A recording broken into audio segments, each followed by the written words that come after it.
मेरे गुनाहों को जानोगे तो अफसोस होगा, मेरे इरादों को जानोगे तो हौसला होगा।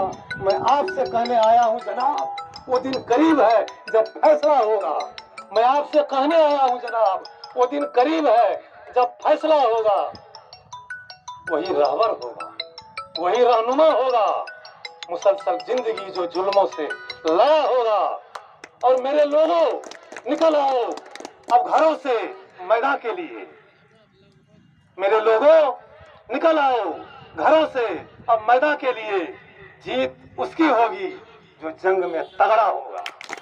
जीत उसकी होगी जो जंग में तगड़ा होगा। और ये शेर आपके लिए कि मसीहाई में मेरा यकीन है ही नहीं, मसीहाई में मेरा यकीन है ही नहीं। मैं मानता ही नहीं मुझसे कोई बड़ा होगा। किसान भाइयों, आपसे बड़ा इस धरती पर कोई पैदा नहीं लिया है। आप ही हैं जो आदमी से लेकर भगवान तक का परवरिश करते हैं। अगर आप फसल तैयार नहीं कीजिएगा तो भगवान को प्रसाद कहां से चढ़ेगा। प्रसाद का जो भी आइटम है वो आप तैयार करते हैं, आप पर निर्भर है। आपको सोचना होगा अपने अस्तित्व के बारे में, अपने आप के बारे में कि आप क्या हैं। मैं एक काम पहले करना था लेकिन मैं जरूरी नहीं समझता था, लेकिन अब थोड़ा जरूरत भी महसूस कर रहा हूँ कि इस क्षेत्र में जो मैंने कुछ काम किया है उसकी थोड़ी सी चर्चा करूंगा। क्योंकि मेरी नज़र में वो कोई बड़ा काम नहीं है, औरों की नज़र में वो बड़ा काम बन रहा है, इसीलिए मुझको लगता है कि थोड़ी चर्चा करनी चाहिए। मैं औषधीय खेती करता हूँ। अभी मेरे खेत में 113 प्रकार की जड़ी बूटियां हैं। वो नर्सरी नहीं है, सबका कल्टीवेशन है, सब खेती है। और उसी खेती की बदौलत 14 फरवरी 2020 को बिहार के राजभवन में माननीय राज्यपाल महामहिम के सामने 778 स्टॉल लगा था पूरे बिहार से। उसमें मुझे बिहार का पहला पुरस्कार दिया गया। चूंकि मेरा सतावर बिहार नहीं, हिंदुस्तान का सबसे बड़ा सतावर 40 किलोग्राम का, जिसका औसत उपज 3 किलो से 7 किलो तक होता है। अधिक से अधिक वो 7 किलो 8 किलो तक होगा, लेकिन मेरी उपज 40 किलो की थी। आप अभी भी मेरे पीछे में खेत में जाके कोई भी पौधा उखाड़ सकते हैं, आपको 35 किलो 40 किलो 42 किलो का मिलेगा। तो उस क्षेत्र में मेरी उपलब्धि यह है, बगैर रासायनिक खाद, कोई रासायनिक खाद नहीं, वहां प्रथम पुरस्कार मिला। 28 फरवरी जादापुर यूनिवर्सिटी कलकत्ता आयुष मंत्रालय के द्वारा नेशनल मेडिसिनल प्लांट बोर्ड के सौजन्य से मेरा व्याख्यान हुआ, मुझको सम्मानित किया गया और मुझे प्रमाण पत्र भी दिया गया। उद्देश्य जैविक खेती को बढ़ावा देना, सिर्फ जैविक। चूंकि औषधीय खेती भी यूपी में एमपी में लोग डीएपी हरा भार पोटास डाल के खूब करते हैं, उसकी उपज ज्यादा होती है, ज्यादा उपज होती है। हम उससे ज्यादा उपज लेते हैं जैविक खेती करके। यह भी हमने साबित किया लखनऊ में, सीमेंट में। मैंने नहीं किया, मेरा जो किसान आनंद कुमार रानीपट्टी 26-27 किलो का सतावर था, कहा हिंदुस्तान का सबसे बड़ा सतावर यही है। उसको वहां पर अभी भी रखा हुआ है सीमेंट में, सेंट्रल इंस्टीट्यूट में। वो मेरा किसान है। उद्देश्य क्या है मेरा?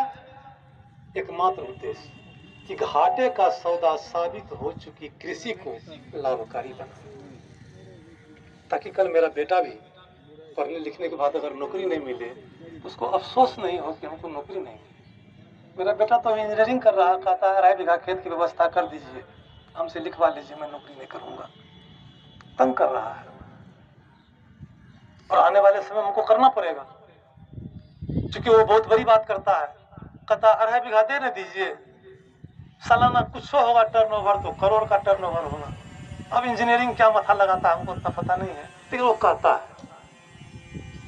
और विश्वास इसीलिए होता है उस पर कि सतावर को सुखाने के लिए एक ड्रायर की जरूरत होती है, जिसकी कीमत थी 1,30,000।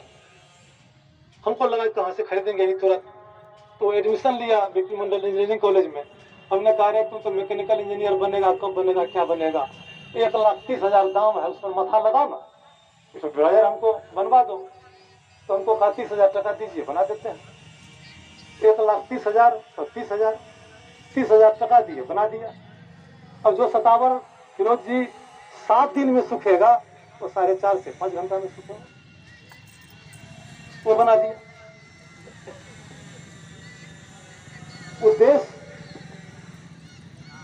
घाटे का सौदा साबित हो चुकी किसी को लाभकारी बनाना। मैं आपको जानकारी दूं कि महामहिम के सामने मेरा पर्चा बांटा गया।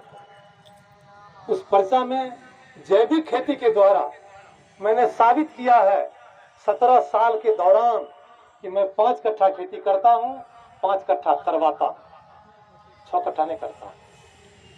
और किसानों को न्यूनतम आमदनी होती है 4.5 से 5 लाख रुपए, 6 लाख रुपए तक।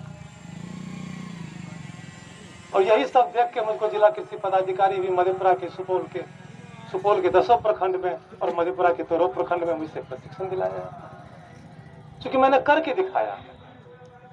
आप भी कर सकते हैं, लेकिन एकमात्र उद्देश्य कि जहर से अपने आप को अलग कीजिए, जहर से अपने आप को अलग कीजिए। जिंदगी बहुत महत्वपूर्ण है, अर्थ उतना महत्वपूर्ण नहीं है जितना जीवन महत्वपूर्ण है, पैसा उतना महत्वपूर्ण नहीं है जितना कि स्वास्थ्य महत्वपूर्ण है। और जाते जाते जिस दौर में अभी आप चल रहे हैं, एक शेर और सुनाना चाहता हूं कि कभी धान में, कभी गेहूं से तेरी मंडियों ने दगा किया।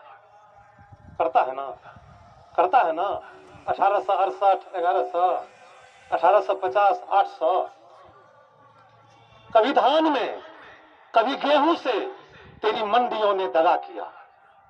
मेरी खेतियों से तुझे बैर है, तेरी नीतियों ने बता दिया। मेरी खेतियों से तुझे बैर है, तेरी नीतियों ने बता दिया। और मैं किसान हूँ, मेरा हाल क्या, मैं तो आसमां की दया पे हूँ, तुम्हारी सब्सिडी पे नहीं, बैंक लोन पे नहीं।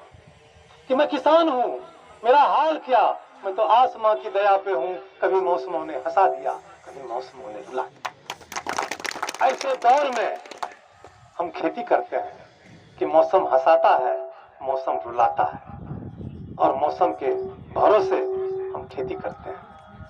होना यह चाहिए कि यह कृषि प्रधान देश है, सरकार की जवाबदेही थी मौसम आधारित खेती करवाना, ताकि मौसम की मार हमको झेलनी नहीं पड़े।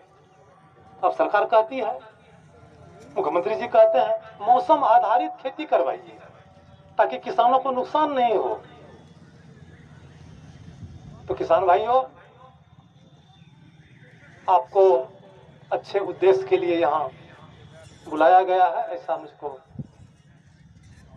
विश्वास हो रहा है, क्योंकि शायद नियत और नीति भी कुछ साफ नजर आ रही है आपके प्रति। तो आने वाले समय में आपको अच्छी खेती देखने का मौका मिलेगा इस फाउंडेशन के द्वारा। और इनके जो उत्पाद होंगे वो उत्पाद भी आपके लिए कल एक सहारा बनेगा, एक सहारा बनेगा वो कल आपके लिए।